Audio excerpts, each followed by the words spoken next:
I'm losing all the secret source are coming down. Mind the wires, man. Okay.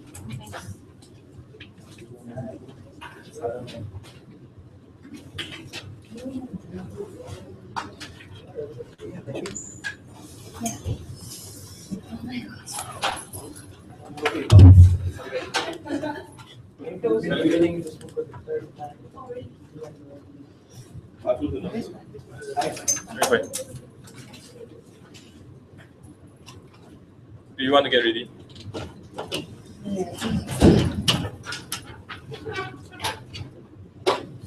In times of emergency situations such as impending typhoons, or in situations such as a tsunami is about to happen, or any other problem which has impending physical disaster, for example, Fukushima's crisis, we think the usage of social media is incredibly damaging and incredibly problematic, especially when the local man on the ground chooses to share a random article and assume that there's something that's official without checking for its veracity. We think that this kind of situations are situations where information becomes misinformation and something that disrupts things such as communication and disrupts things such as distress, helping for people who are in distress.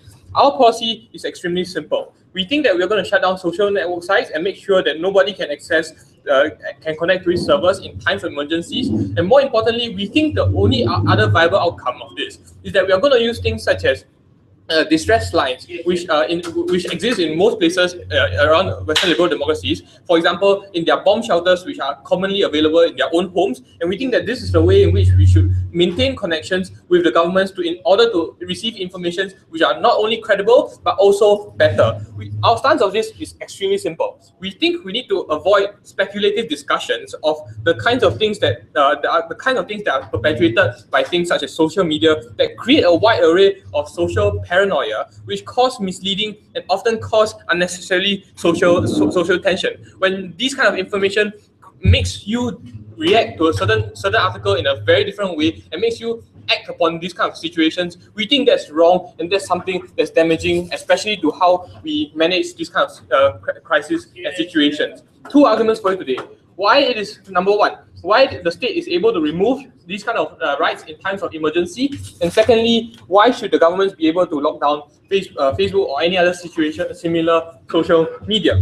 The first thing and the very basic thing you need to understand when it comes to the state removing your rights is oftentimes the state already takes away your rights in certain kinds of certain liberties when it comes to disasters or when it comes to emergency situations, right? For example, the government would likely put in curfews or likely restrict you from going to certain places. For example, in Fukushima, they'll probably restrict you from going to Fukushima, or in other situations where they'll often put curfews in these kind of things. In these kind of times of emergency, the impending disaster or danger forces individuals to use their most to fall into their most vulnerable state of mind. This means that this makes them make irrational choices when it comes to using social media. So, for instance, if I look into a certain article without checking for its veracity, the likelihood of me going to another place is far higher when in instance of using the distress signal, I could have gone to a certain welfare place instead. This makes them use very irrational choices and endanger the lives of not just themselves but of the people or their family around them, which they're trying to save. We think that's further problematic, especially in the instances of things such as tsunami, where we think that these kind of things will happen. So your liberties aren't as important as the government's ability to maintain social order. The harms of this is incredibly simple. Number one, the mobilization of people when it comes to helping them is far more difficult when you have social media that exists, where people go into various different directions simply because there are a lot of information that's around, and people choose to believe in different information that they have. But secondly, it makes it more difficult to control or mitigate the harms that exist within society when it comes to things such as disaster mitigation or disaster control. And we think that all these kind of things means that the lives that could have been saved will generally then be lost just because the social media exists and people choose to believe in different things without checking for its veracity, when the only credible information on that point of time is the distress signals or distress lines that actually exist for you to use in the first place. But before that, yes. Would you stop news agencies to report on natural disasters? Sorry?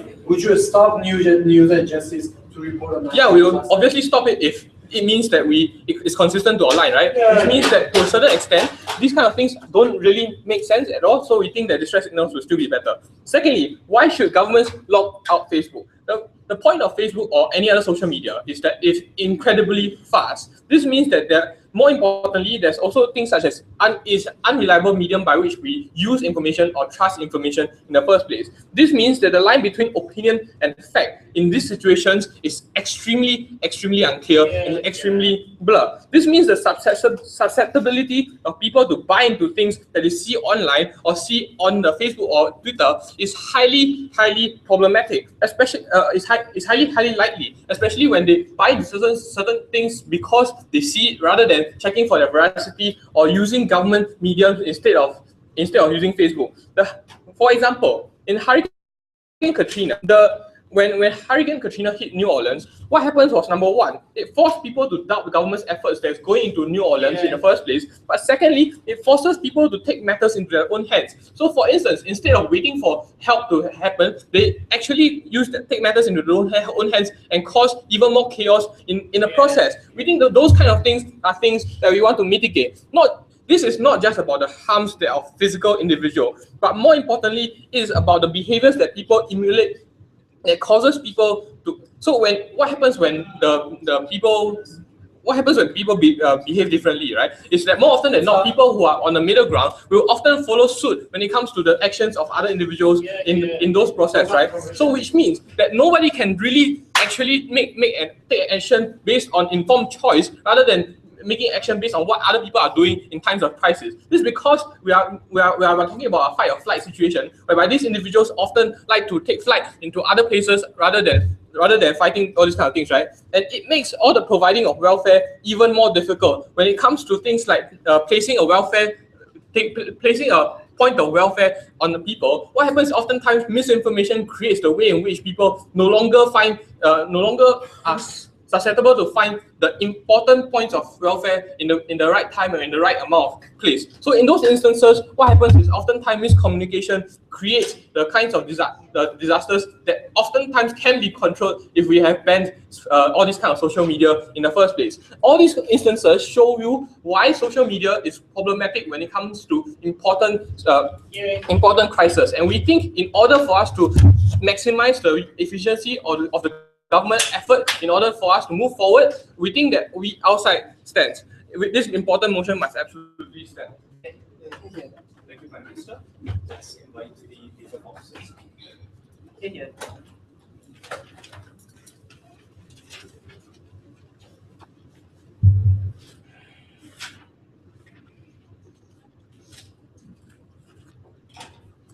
In a state of paranoia, the first action of any state is to engage with the citizens, to engage with the state, to engage with its people that is in a constant state of fear. Because when you don't engage with them, they resolve to worse situations, even dodgier measures of attaining the information that they so crave for.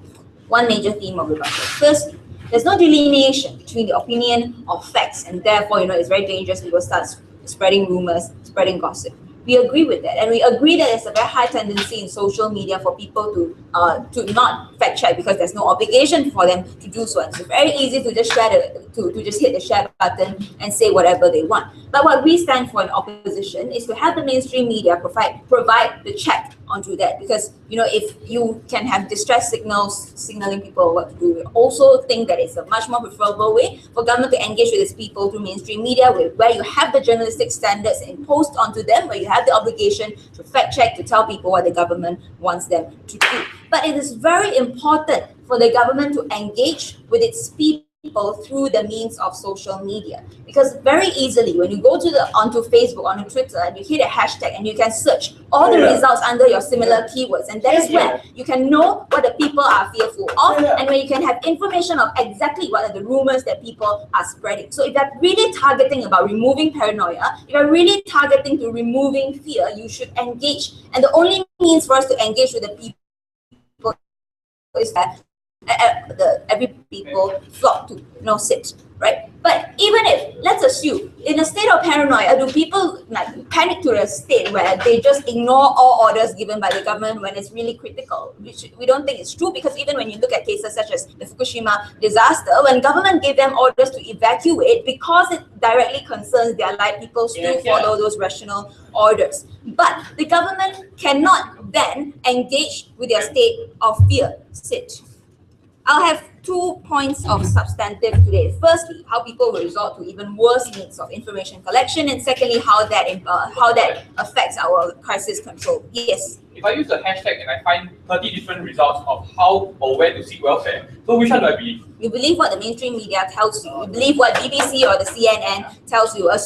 Presumably, if you can have access to the Twitter or to Facebook, you'll agree that you have access to all those mainstream websites. Which is why it's very important for us to have the means of engagement. That's what I want to talk to you about.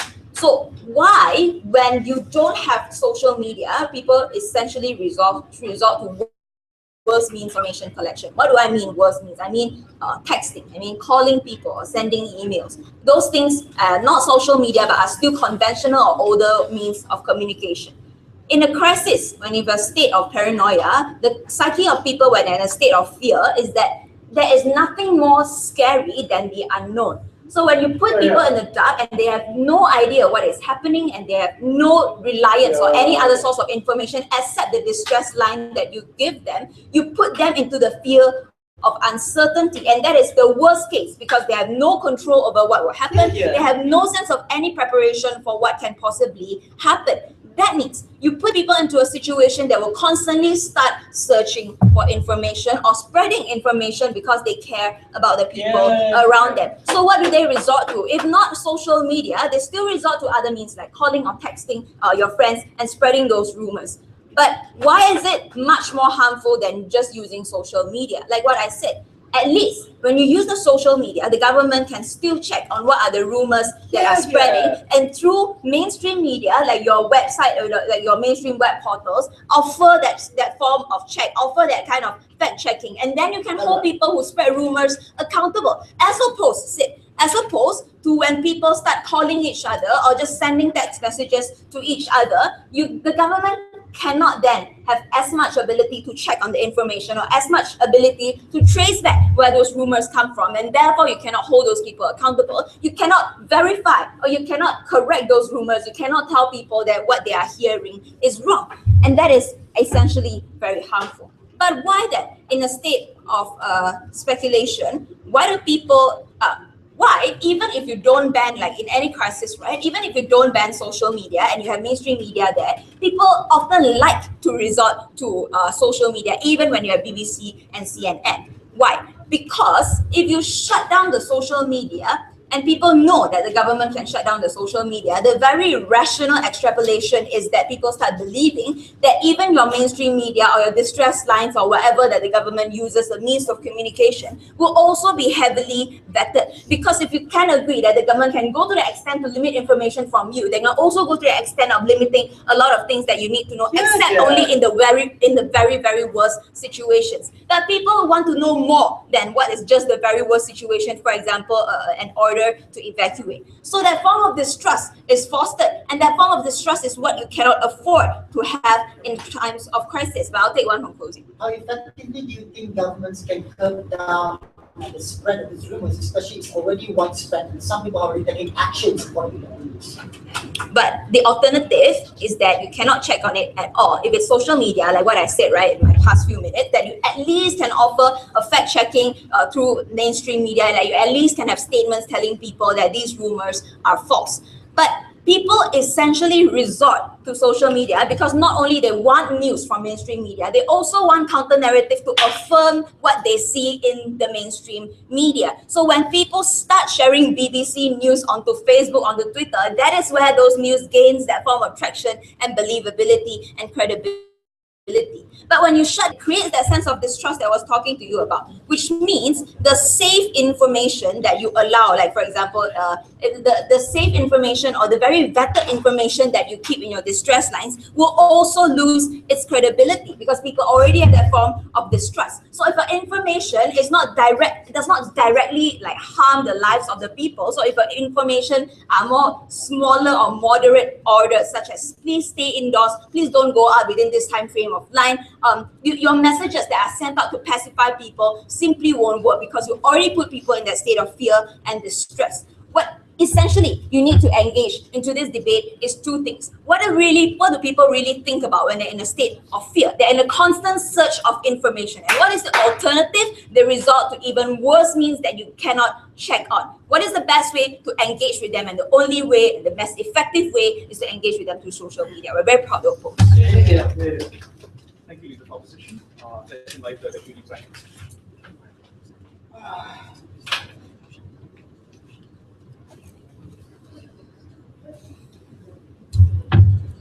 In my argument, I'm going to talk about why social media is incredibly a huge hindrance to the post-disaster reconstruction of the society. As far as it goes in terms of creating reconciliation between different segments of society, in terms of fostering trust between people and governments, and in terms of being able to move past social issues, like we saw when looting was categorically confined to the black people, even though statistically it was completely, entirely untrue. Before I move on to this extension of mine, I want to deal with a couple of things that came out from side opposition. The first thing they came up here and told us is the reason why we need social media is because we need mainstream media to be the ones that check on unreliable information that comes out there, and therefore they can provide the kinds of information that is wide-reaching to a large number of individuals, and people feel more affirmed in their conquest or in their hunger for the kinds of information during times of paranoia. The problem here is that they fail to generally then understand how mainstream media even works in times of crises. In times of crises, we think the reaction time you have that mainstream media can then generally take into curing or being able to answer or reacting to the kinds of information that goes up there is incredibly huge. So you will never be able to respond rapidly to the different kinds of speculation that exist among micro communities or different neighborhoods in every segment of society. We think that is just an implausible way for mainstream media to even work and correct misinformation, Mr. Speaker. But secondly, the fact that you have so much information out there is already problematic in and of itself. We think there is a difference between what reliable media is and what reliable media isn't. In times of particular vulnerability, people are more prone to casting even more doubt on themselves when they see conflicting levels of information. That means the propensity to react or deviate from the standard behavior is higher even if mainstream media tells them to do something, because we think that mainstream media also has its time constraints and how fast it can react. It also has constraints in terms of the kinds of information out there that seems to indicate otherwise. It's precisely because people are insecure and people have the trigger within them that they need to know more. Fueling information out there is largely antithetical to keeping them safe, because it thinks people will more likely deviate from the standard behavior because of the kinds of information it is and because of the lack of delay or the huge delay time when it comes to responding to the kinds of speculation that happens there. But thirdly, sit down. Mainstream media in and of itself is an unreliable information during times of crises. We think you're looking at mainstream agencies like BBC or whatever they are already cater one specifically to a very particular demographic of individuals. That's one. But two, they do not take information directly from governments and then disseminate them. They merely report on the events or the facts of events that are occurring within those kinds of society in and of itself. So we don't think those are ways of disseminating information that government channels use. Government channels use distress signals and distress lines, public calls and public warnings to be able to inform the media. What the mainstream media picks up on is government declares state of emergency. Government then declares people do this. Government declares people do that. In that instance, and because it's the time of emergency, mainstream media itself cannot be trusted because they have to report on this news in an expedient fashion. There's far less incentive for them to have veracious information. There's far less incentive for them to report accurately during these times of war, or during these times of disasters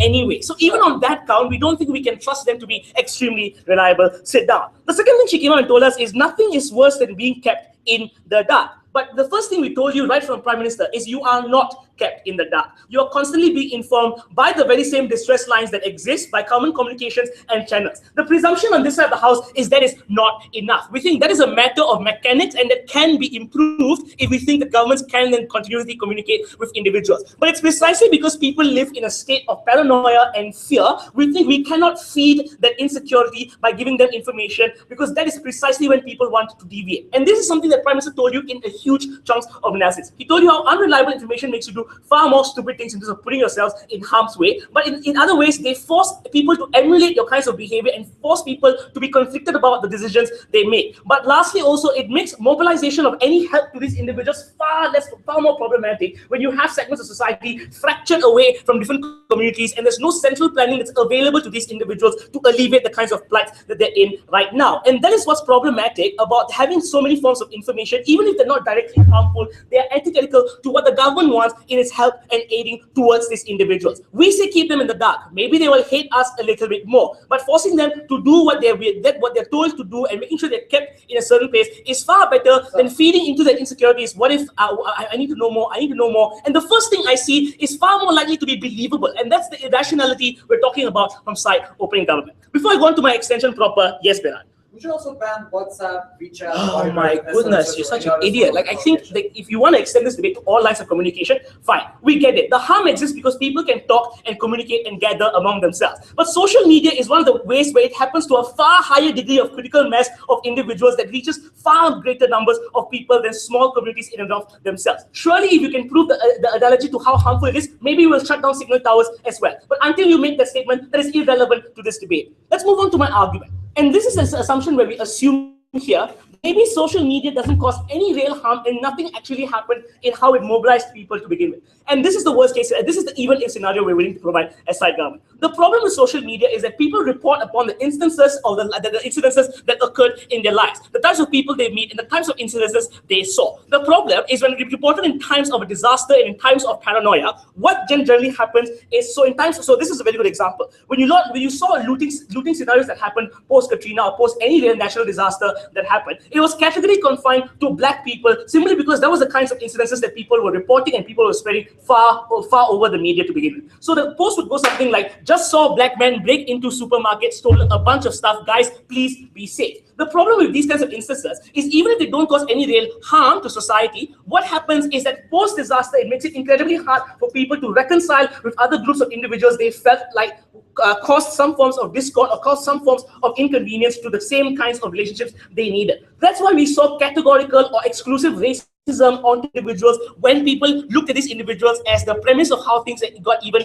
worse, or how black people were generally then criminals in these kinds of ideas. That's the kind of irrationality you feed when you tell people who already are maybe marginally racist that I saw a black man committing a crime during these forms of incidences. It shifts the focus away from what we could have done better to the actual crime, to the fact that black people were involved. It takes the focus away from how we actually avoid these things or how we make sure we're not in harm's way, to highlighting a particular insecurity that people have that becomes a self-fulfilling prophecy. I think in my heart that black people are criminals. I see that pause. I'm bound to buy it because of my times of insecurity. That hinders that same reconciliation that has plagued communities like New Orleans up till 2014. It plagues the kinds of trust that people have on governments to do the right thing. For all these reasons, Mr. Chair, we're very proud to propose. The next speech, we invite the Deputy Leader. Here.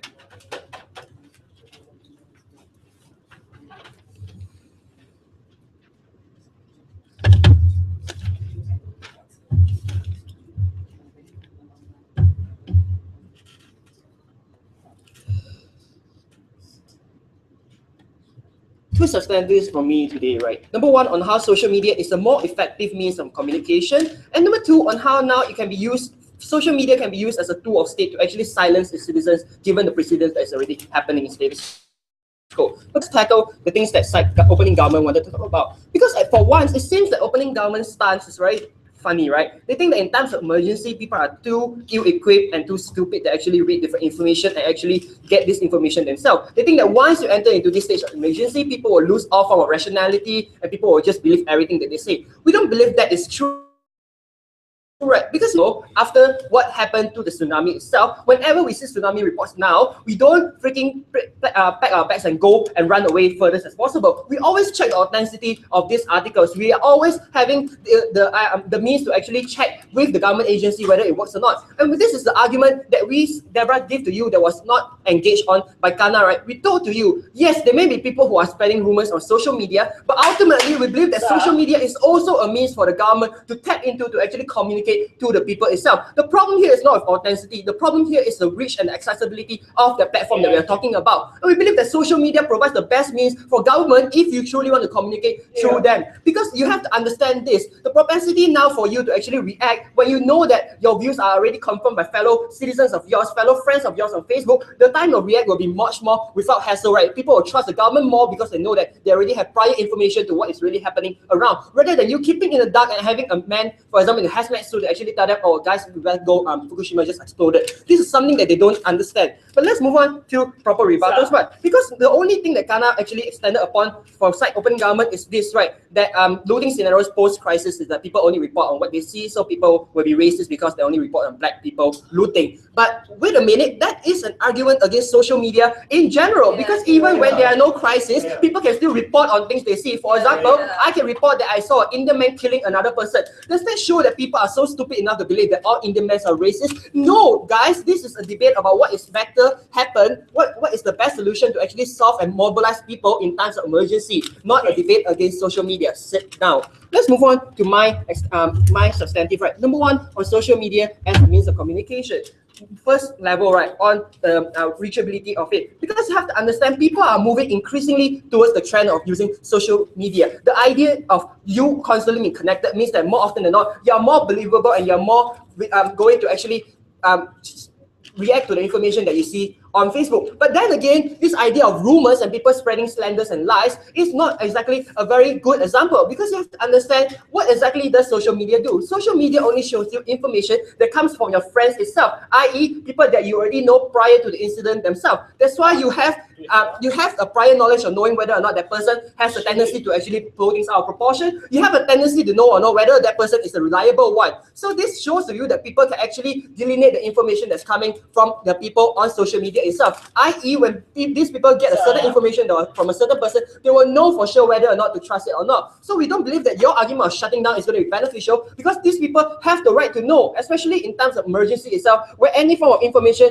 is a good source of information. We believe that that is very much needed by these people to actually best equip them with the situation. But secondly, you have to understand the second level of social media is it provides you a direct connection between people on the ground who are facing the situation to your families and friends. We believe that when it comes to things like emergency, the one thing that you have to note is the time sensitivity of the event itself. We believe that this is precisely the reason we need to tap into social media, because now we need to provide these people the immediate response to actually all of these things. So for example, when when your spectators see a certain crisis happening in a certain area, they can instantly tweet about it or actually talk to Facebook about it, like, guys, I saw a tsunami that's happening there. And you of course won't believe it if only one person say, you probably think it's hoax. But when a lot of people say, and when a lot of people from different groups of friends who are in no way connected to each other but are connected to you as a friend, when all of them have affirming views, you are more likely to think that it's something serious. But even then, you're not going to believe it wholeheartedly, because you can always check with the mainstream media, like what Deborah has said, to actually affirm your views. So in the nutshell, in that, the conclusion is people are not so stupid enough to actually believe everything they say. What happens when you cut down social media, right?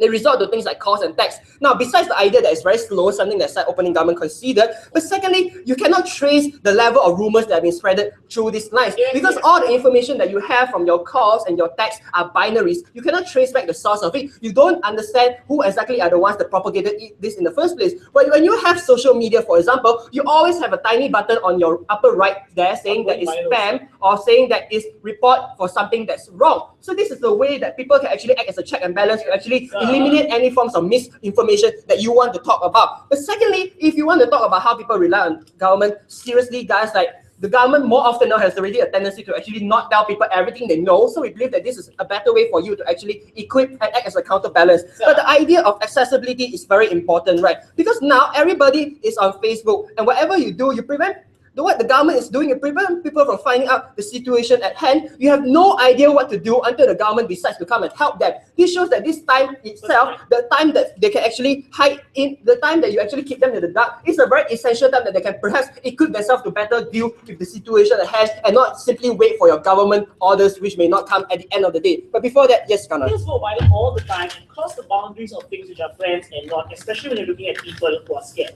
Does it make credible information more credible when it's amidst and clouded by a bunch of opinions whose authenticity cannot be verified in time? No, you cannot talk to me about the sources of this and how things are always going viral, because these people always have the incentive to actually find out the authenticity of it. Because if it affects you in such a way that it's a disaster and you have to move, common sense tells you that these people more often than not will have the extra incentive to find out more before making any decisions, such as fleeing against the direction of what the government is directing you to do, Kana. But second point, right, on how is the tool of state to silence citizens. Now, this is something that side government didn't want to talk about, because we have, this is a very simple point, right? You start a precedence that government can actually now shut down your social media in times of emergency. What does this show to you? This proves that now you give the right to government to actually manipulate what social media is. You can actually choose where exactly it's emergency and you can actually shut down access to it. What does this mean, right? We believe that it can be used as a tool for government to actually silence things, for example, like your Arab Springs and your Occupy Central. Because even in these times itself, the way people communicate with the people on the ground is through this form of social media. For example, during the Occupy Central, the students will actively tweet about what's happening to them and what exactly, and this is the only way for the families to know that they are safe and to support the actions. But what you do now is to prevent the people from actually knowing and occupying this. You allow government the full control to have the hand over what exactly the people need to know. We don't want another North Korea. We believe that our way is the best when we allow government to tap into the idea of social media and regulate what's there rather than leaving its citizens in the dark. We are very proud to oppose. Thank you, Deputy, for the session.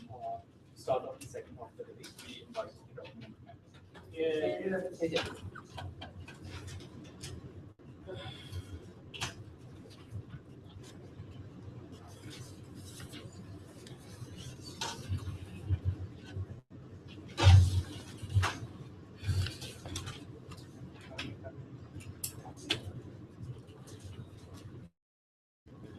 Closing government will take this debate into the realms of civil conflict or ethnic or religious conflict, in which instances we think it's best for all if government declare an emergency and shut down on social media, which has recently become the crucible of hate that continues to drive forward this conflict.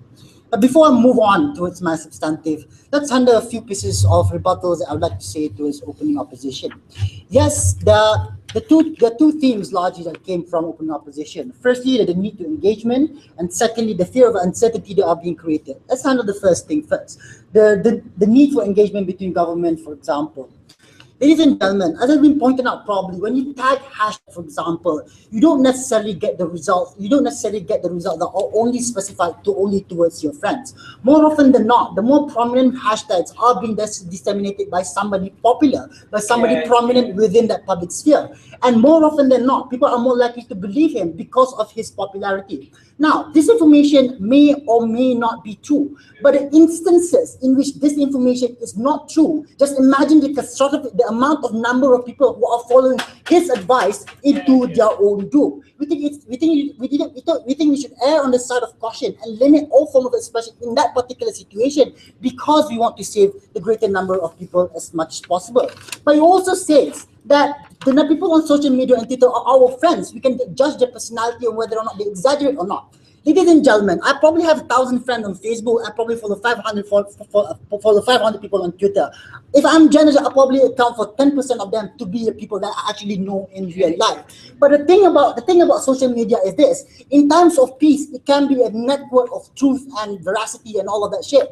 But when it comes in times of desperation and in times of conflict, it quickly deforms into a network of lies because people are paranoid, because people are desperate. Like they say, the characterization from the open opposition is highly contradictory. They say that people are desperate, they want some form of information. Then they do not have any time to verify those facts. They just grab the fastest piece of fact, the supposedly fact that they can get, and act on it. Which is brought me to the second part of my rebuttal. We think it's better for them to have the sphere of uncertainty than just grasping for any form of fact that supposedly fact that they can grasp for. Because in terms of speed, we think rumors is far easier to be given out towards the public because essentially it does not have to be verified. And it's problematic because people are paranoid, as they said. They are going to act on the first supposed fact that they can do, and they're going to walk towards this particular destination. But the problem is, once they have taken that action, there are no do-overs, there are no take-backs. They cannot, even if they found actually the true information, they cannot revert, they cannot go back and do whatever they're supposed to do in the first place. Therefore, we think it's better for them to be stuck in that state of paralysis and ensure that the correct information receives them, receive them, and upon them only then they need to react appropriately. But on another level, we also think that rumors are also based on previous experiences, which may not be true, because in these situations in this form of circumstances, situations evolve very quickly. For example, recently in Rohingyas, the region Rohingyas thought that in capital city of Myanmar, Rohingyas are not persecuted based on previous experiences. But obviously, even if after they've flown there, it was not true, in fact, because situations evolve very quickly. The fires of hate spread very quickly in that circumstances. Let's move on towards my argument. There are 4 arguments that I like to present. Firstly, what happens in terms of civil conflict, what happens if the information is disseminated is in fact not true towards in social media. More often than not, a high point of the crucible of hate that is the social media is often stems from a certain information that is being disseminated across social media. What are this form of information? This information, for example, may be entirely innocuous, such as a church or a mosque accidentally being burned down. But the thing is, because of ethnic and religious tension, upon the spreading on social media, people have a tendency to misinterpret it in the recent context of probably another recent burning of mosque that was actually executed by a bigot. But the thing is, when this is accumulated over time, that false news eventually becomes crystallized as truth in people's mind, and people actually act upon this piece of news even if they are not true and be violent in that sense. But in certain circumstances, even if they are true, even if these churches and mosques are in fact being burned down by mosques, we think it's especially harmful if it allows social media to exist, because when they are posted in social media, they are often accompanied by commentaries that actively incites violence. It's even easier now for bigots and malignant forces within the country to spread this news as quickly as possible, and along with that picture of supposed news, along with a commentary of hate and prejudice against certain ethnicity. We think it's harmful in that sense. But on a third level, we also think it's in the best interest of the state to maintain order as much as possible in these circumstances. Why is this so? Because necessarily you have to agree that there are certain elements of coup d'etat when it comes to this. There are elements of people wanting to overthrow the government in these instances. We think it's best for government to maintain order and limit people in that state of paralysis as much as possible. Because if they are paralyzed to a certain action, it is predictable in the sense where they are going and where they are likely to do. Hence, it's easier to help them. It's easier to predict where they will go. It's easier to protect and police their movement. But on another level, let's talk also about the cohesive collective response before I move on. Close it. Okay, see, these people that want to maintain order, people who are widely panicked, don't know what to do, and they want to grab information, right? How do you maintain order when you follow a paradigm that clearly shuts them up and keeps them in the dark? Well, we keep them in the dark until we give them the true information, because otherwise they are just going to act on a false information, and that is going to be their doom. But let's move on towards the necessity of creating a cohesive collective response, because necessarily this is an extension from the opening government. Opening government talk about stopping people from moving into different directions, but there's another layer to that, especially in the context that CG is talking about, because their destinations are now predictable and they move in large number of people. There is less likelihood of stragglers, i.e. smaller group of people who are vulnerable to attacks and assaults by those people who wants to harm those people from that particular ethnicity. This is important because in huge number of genocide, for example, it did not occur to a certain people where there are a huge number of people. It occurs because people panic and people escape into forests where they are likely to be attacked because there are a small number of families and children and so on. We think by keeping people in large number, which i.e. by providing a predictable destination, predictable behavior, only in that instances we can protect the large masses of people that we have to protect. Thank you, Government Member. We invite the opposition member for the speech. Yeah.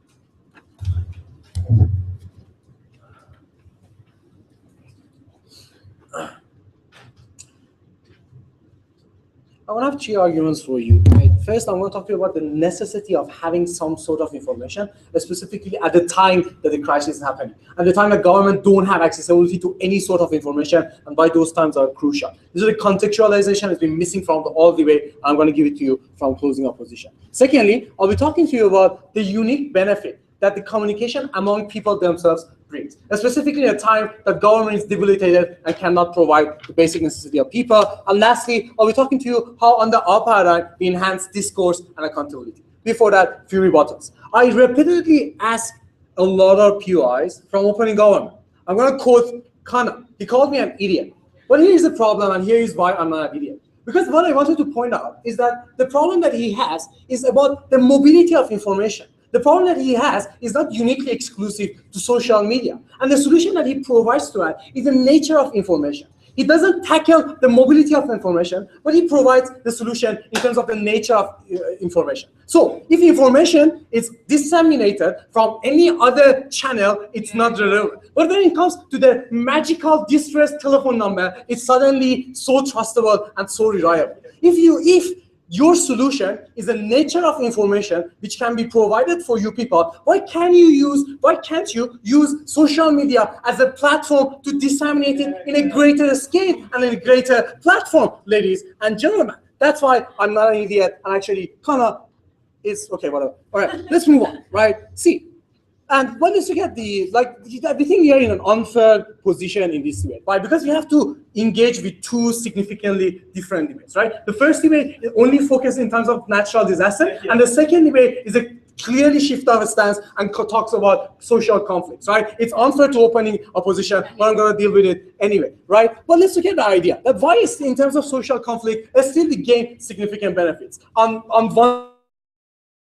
in my rebuttals as well, right? Firstly, we think in a lot of time, for example, when it comes to the Iran protests, like in any other protest, the sort of international pressure that you got, it was very unique. Why? Because when you are talking about the governments that they refuse to release and disseminate a lot of information, the social networks was a counterbalance, as a check and balance that we can attract is necessary that we need to have. But more importantly, we think even if your government is a good government, under our paradigm, we are seeing the government can predict and be more preventive. Because if these people are so stupid to go and talk about the terrorist attack in social media, now as a government, we can actually track them down. It's easier to follow them, ladies and gentlemen. But more importantly, their problem is fanatic people and ethnic problem. Yes, that's exactly the problem. The problem that we have is the ethnic divide. The problem is not social media. If you have a gang who hates Muslim people so much, they're going to harm them anyway. They don't do it just because they have access to Facebook. Even in the absence of Facebook, they would do it because they are fanatic fucks that we cannot change by absence of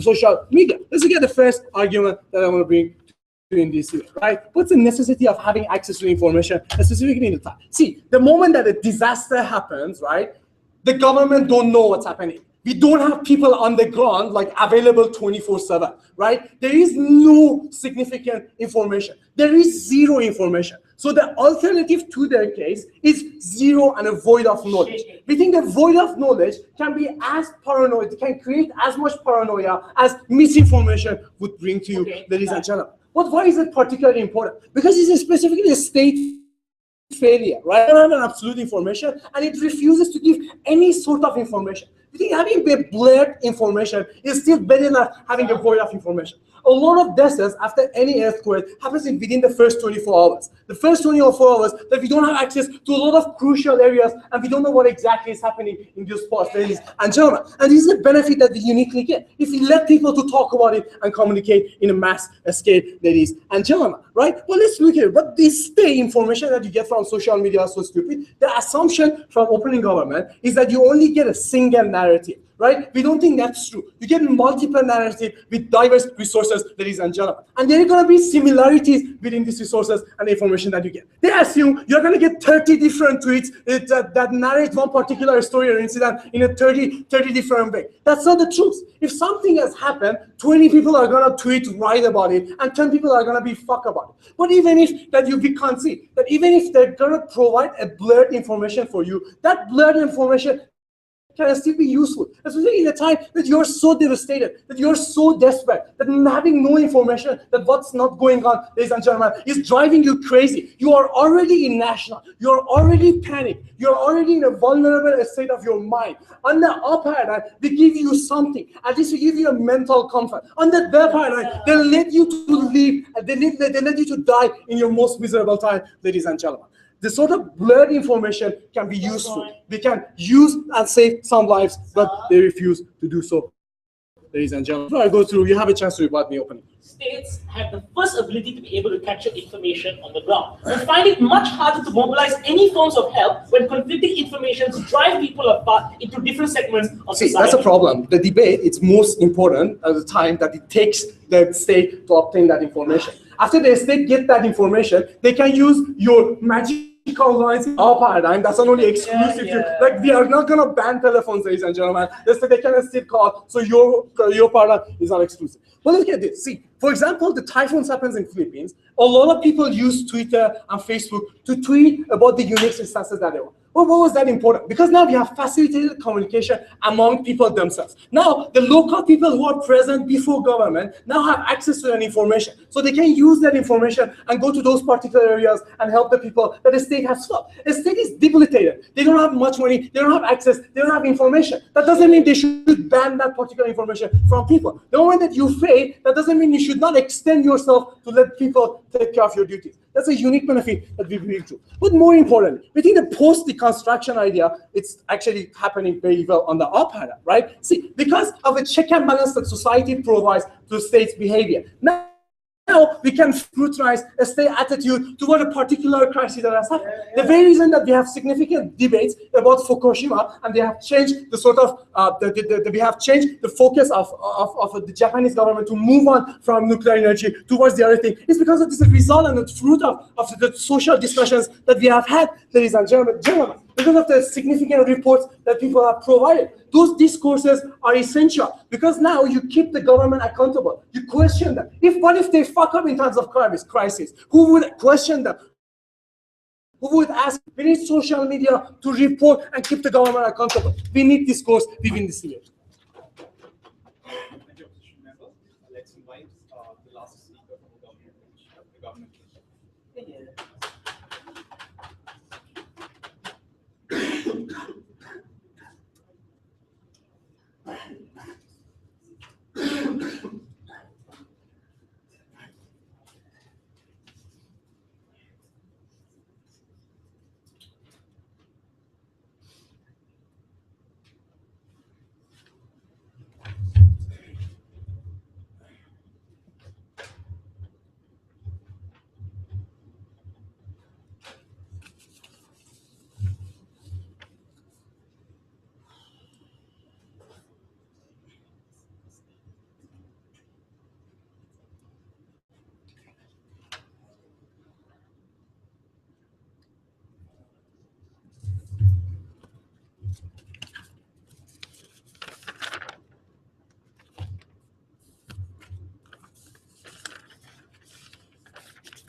Throughout this debate, right, there's already uncertainty regarding the psyche of this kind of victims during situations like this.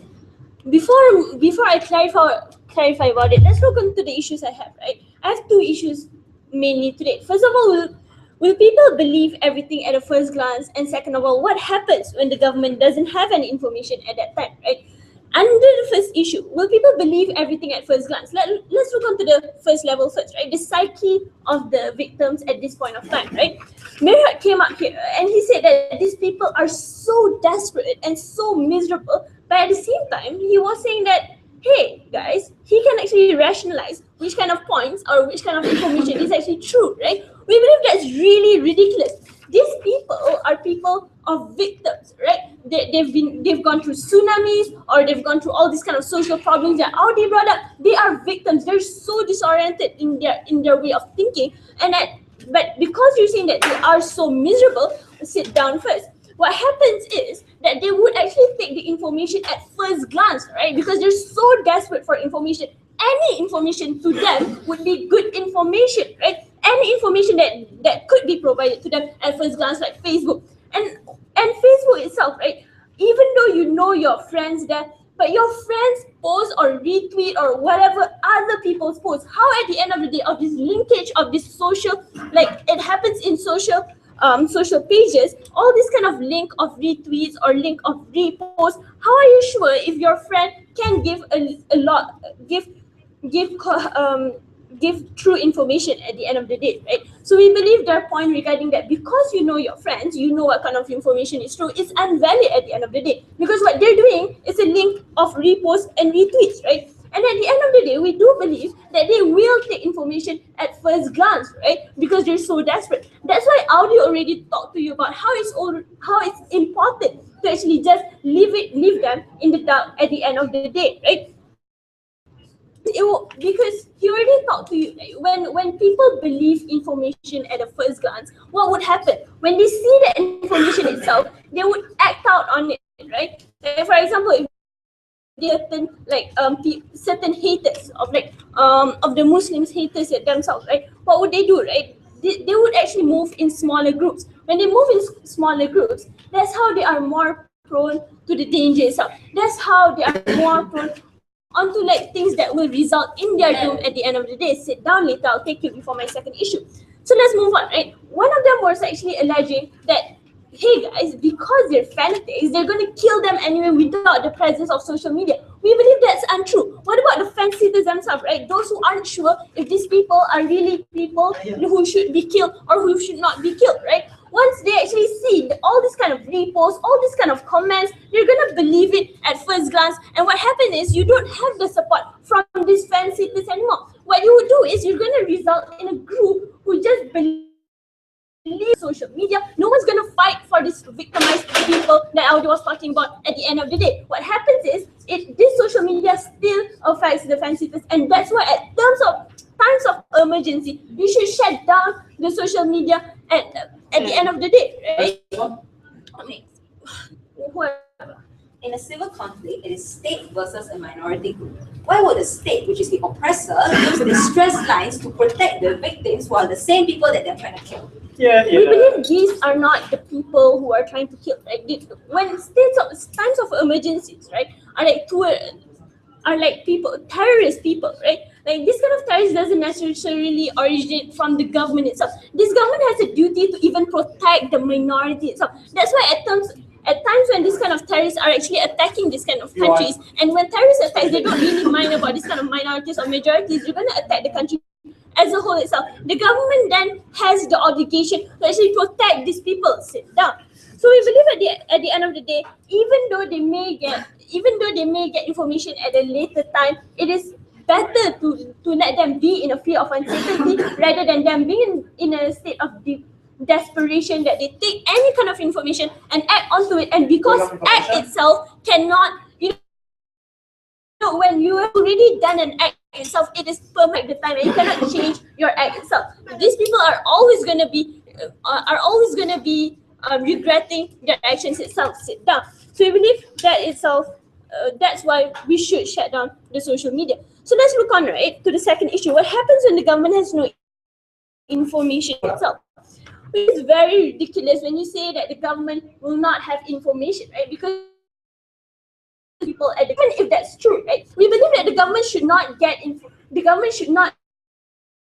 allow common people to actually give information. Like, for example, people who are not affected by this kind of conflict to give information to the people who are affected by the conflict. Because we believe at the end of the day, the countries who are not affected by this conflict, if the citizens of these countries who are not affected by the conflict itself can have this kind of information, of course the governments of the countries who are not affected by this conflict have the same information or even get better information than the citizens of those who are not affected by this conflict, right? Sit down.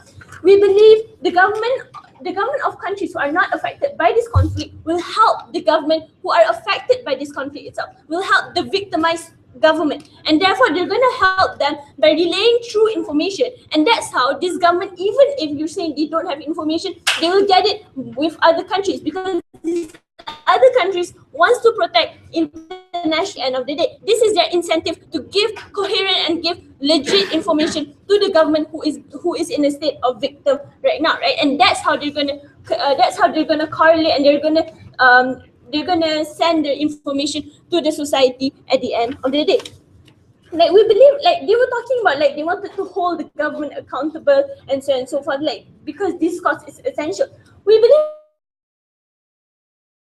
more people always prioritize the safety rather than the accountability itself, right? We already have martial laws that limits the civil liberties at this point of time.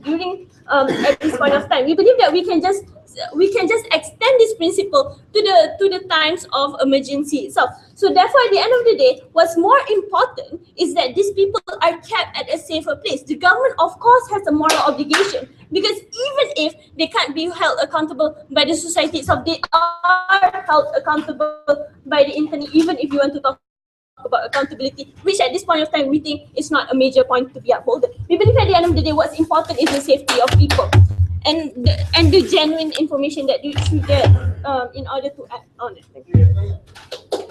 Thank you very much. For the last speech of this debate. Yeah.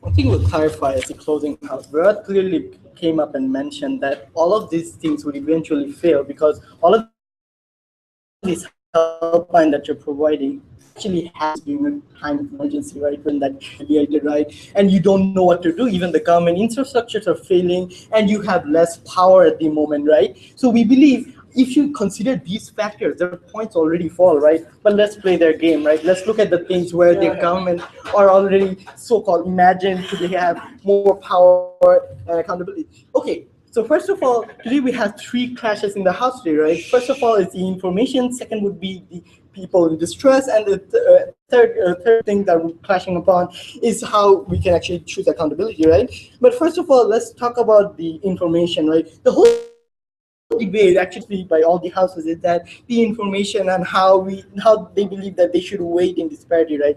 Clearly, this side of the house, we ask them many questions on what do you do to maintain panic. We believe this the government banks themselves don't even categorize panic as a proper thing, right? Because you don't expect people to be rationalized on your waiting time as well, because we accept people at panic are already irrational at that time because they want information as fast as possible. So your whole call timeline of waiting, your whole distress signal, we believe it does not work out because they're already panicked and they want to communicate. Even if we consider your distress signal, we believe social media has more benefits. Why? We've talked about friends, right? Obviously, you mean that's also connected to your family. Obviously, this distress signal does not allow you to connect with the family and know about who's in what situation, right? This connectivity actually allows people in their community to know who's doing what, right? And to communicate find out if he's safe. Because one of the biggest thing about humans is that community makes them feel safe. This community, when you're secluded in this dark place, waiting for that one call that might not even happen if the government loses power, we believe at that moment they're panicking more and they would resort to much more irrational decision making, because the only thing they can do is either wait in the dark and die, or they would have the mentality to get out and find information themselves, right? But even though that won't help, because at that time you shut down social media. No.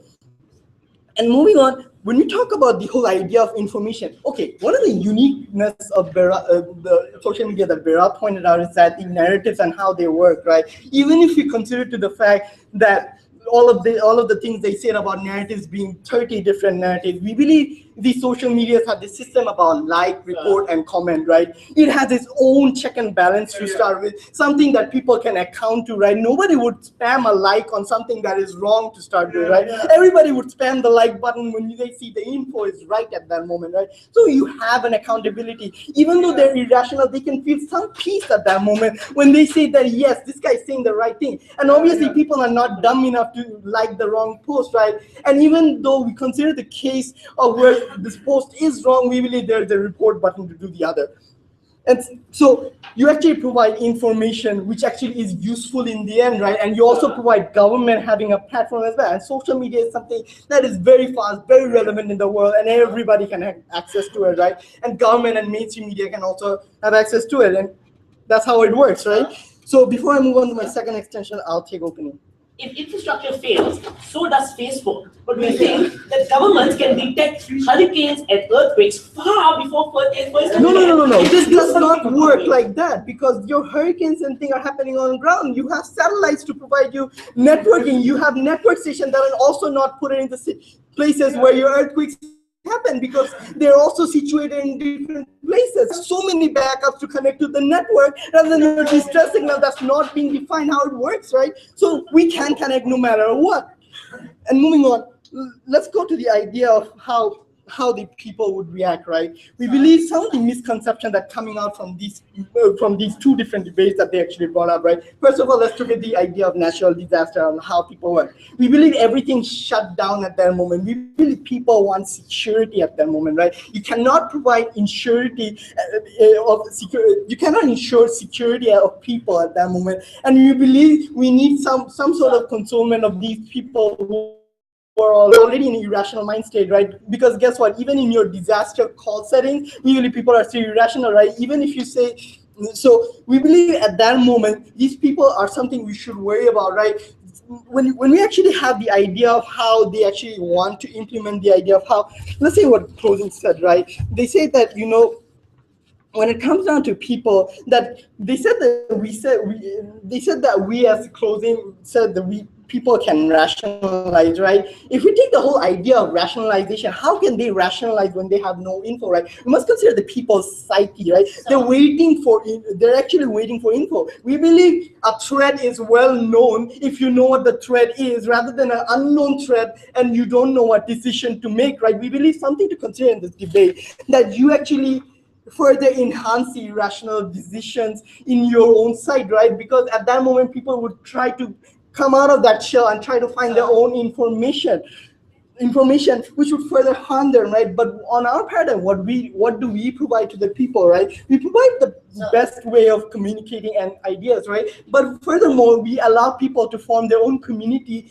in those social media and to find out proper solutions and have gatherings of their own to find out who's facing what problem and can have a reality on the situation, which can be further consoling, right? And something to also consider about the people is that so-called fanatics and haters that they talk about, right?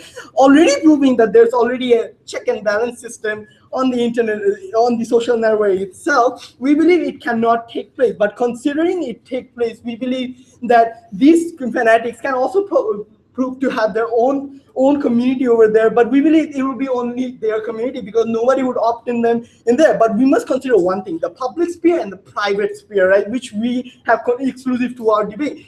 In our case, Vera clearly mentioned that when you have a private sphere, manipulation is really easy. So you're allowing these so-called fanatics, these so-called haters, to have a much more manipulative power in this private sphere and make mass confusion take place at that moment, right? Because Seattle may know that black people are stealing from their shop, but Los Angeles might see the right picture, right? So we at the moment believe the manipulation is bad over there, but when you have social network, the views of Los Angeles goes to Seattle, and thus you find a better accountability of info because now you have public opinion which are right in the end. But guess what? Even if they're misleading people, what they actually post, we can trace them back because we can obviously see who's posting what, right? So in the end, everything is mitigated, and we believe we provide a much more higher consolation for these people, and they can actually tune into proper facts because it has an own check and balance system and nothing to worry about. Honestly, with this, we clearly win the debate. Thanks again. These failures and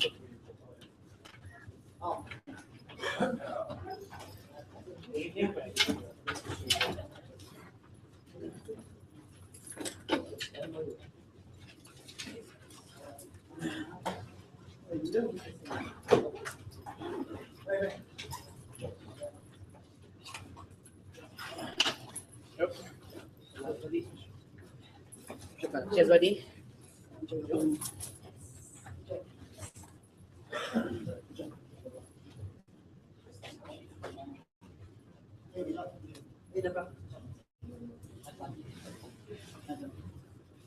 Hey, I'm on. What's your name, man? Nice to meet you.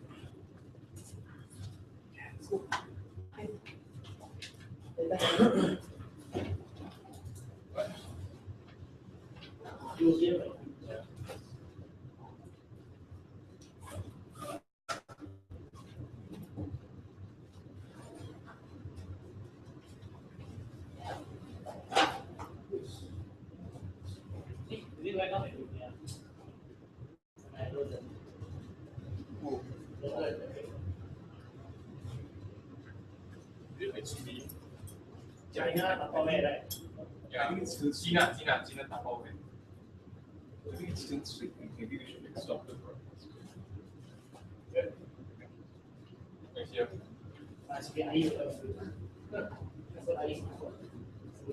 History.